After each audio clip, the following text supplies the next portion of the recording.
What makes the world go round?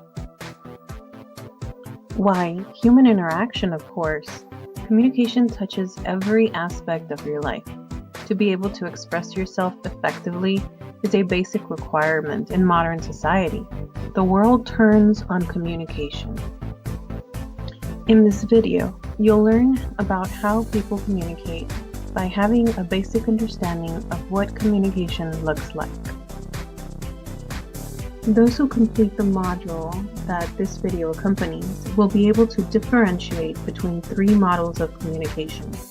But first, let's define communication.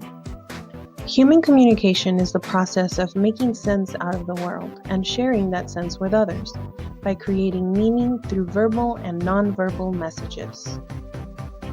In other words, we use verbal communication, or our words, and nonverbal communication, like eye contact, body language, and facial expressions, to make sense of the world and share our understanding with others.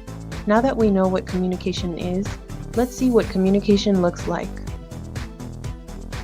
There are three models of communication that demonstrate how people interact in conversation: communication as action, communication as interaction, and communication as transaction. In all three models, there are two communicators, the sender and the receiver. The sender encodes by translating thoughts into messages. This is typically the person who speaks. The receiver decodes by interpreting the messages. Messages can be verbal, like saying the words "I love you," or nonverbal, such as giving someone a hug. The sender sends a message to the receiver via a channel, which is the way the message was sent. This could be by phone, email, text, IM, face-to-face, and many others. While this is happening, a cell phone might be ringing, or one of the communicators is thinking about something else. This is referred to as noise. Noise is anything that interferes with the sending of a message. The first communication model is communication as action. This is linear or one-way communication. This can be seen as message transfer. The sender sends a message to the receiver via a channel, and there may be noise, but the communication stops there. This is like sending an email but never getting a response. The second communication model is communication as interaction. This is turn-taking communication or message exchange. The sender sends a message to the receiver via a channel. Again, there's noise. The difference here is that the receiver sends feedback to the sender after receiving the message. Feedback is simply the response to the original message. Here, messages are being sent back and forth like they would be through IM, one at a time. The last model is communication as transaction. This is simultaneous communication, or message creation. Here, both communicators are sending messages at the same time.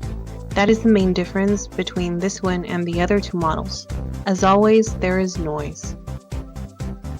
This model also adds context, which is the physical, historical, or psychological environment. For example, your boss sends a message telling you to get her a coffee, and although you don't verbally respond, you are still communicating with her when you roll your eyes at her while she is talking. Time for a learning checkpoint.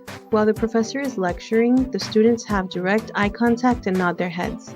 The eye contact and head nods are an example of A. Noise, B. Context, C. Feedback, D. Receiver.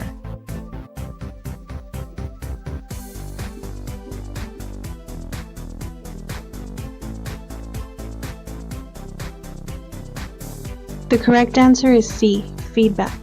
The eye contact and head nods are an example of nonverbal feedback. Again, while the professor is lecturing, the students have direct eye contact and nod their heads.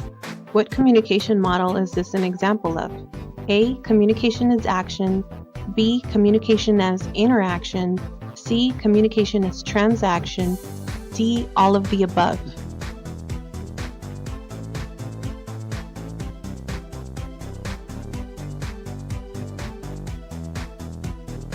The correct answer is C. Communication as transaction. The students are communicating non-verbally while the professor is communicating verbally.